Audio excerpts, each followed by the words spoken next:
Today's commentary is titled, Dear Friends, we ask you, what has changed in Nigeria since 1960? Fellow dear friends, we ask each and every one of you to ask yourself this very important question.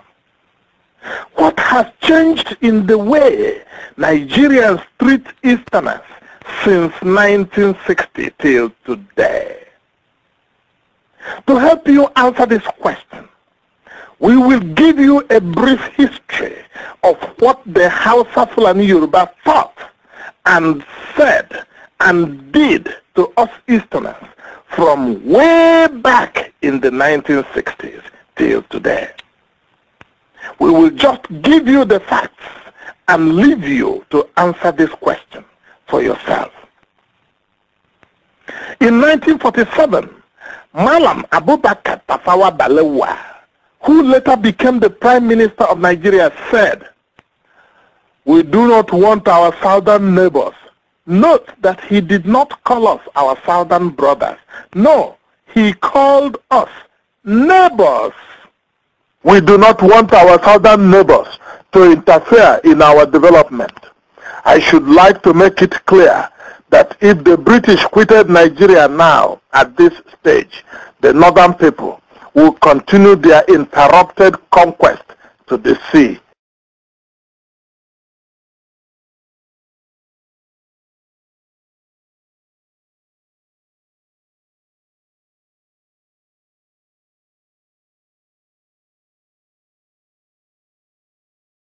Earlier in 1945, Northerners had attacked Igbo and other Easterners living in Jos, killing many of them and looting their property.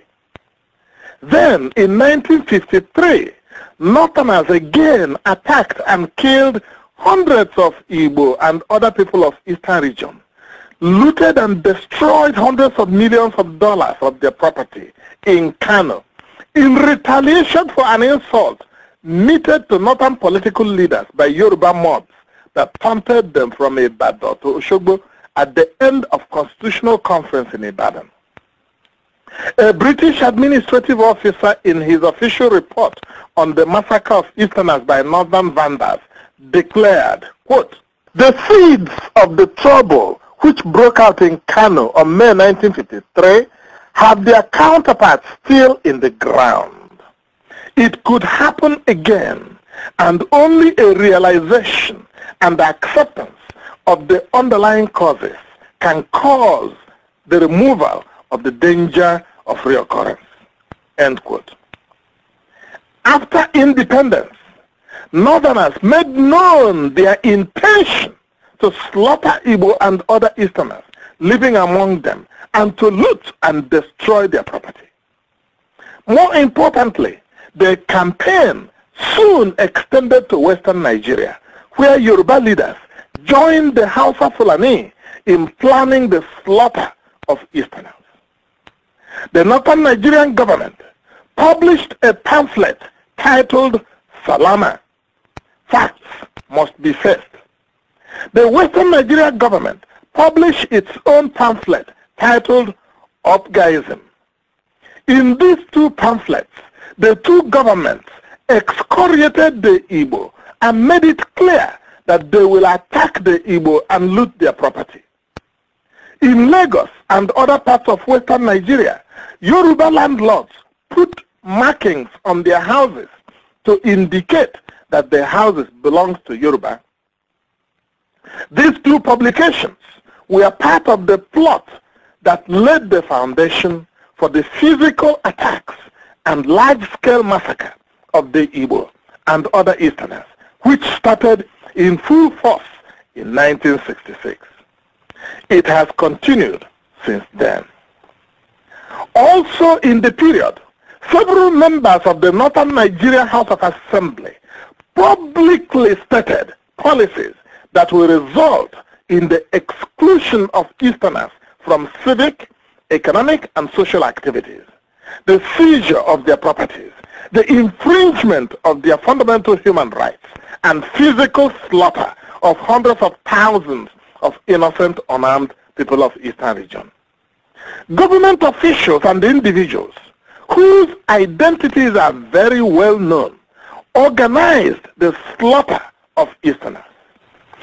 The content of these speeches will show you that before 1966, the people of northern Nigeria had already perfected plans to commit genocide on Easterners, Biafrans, and were just waiting for an excuse to put their diabolical plans to practice.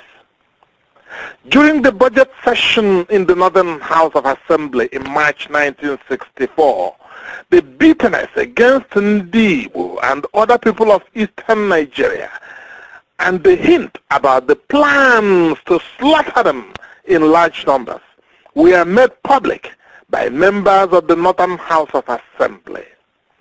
Listen to a few of the things Northern ministers and assemblymen said in the House of Assembly of Northern Nigeria. 1. MALLAM Bashari Umaru said, I quote, "I would like you as the Minister of Land and Survey to revoke forthwith all certificates of occupancy from the hands of the Igbo residents in this region." End quote. Members of the House applauded him. 2. MEGIDA LAWANT said, quote, "In fact, it is quite a long time that we in this region have known the Igbo, and I do not think that at the moment there is any Igbo man owning a roof in Igbirra Division. I am appealing to the minister to make life more difficult for them." End quote. He was also applauded. 3. ALHAJI YUSUFU Bayero said, quote, "Mr. Chairman, I would like to appeal to the Minister of Establishment and Training if he will appeal to the Minister of Local Government about some employees who are Igbo and are working under some native authorities here. I cannot see why they should be in our region. We are all sure that they are the poorest people in this country." End quote. He was applauded. 4. ALHAJI Usman Liman Sarkim Musawa, he said, quote, "What brought the Igbo into this region? They were here since the colonial days. Had it not been for the colonial rule, there would hardly have been any Igbo in this region.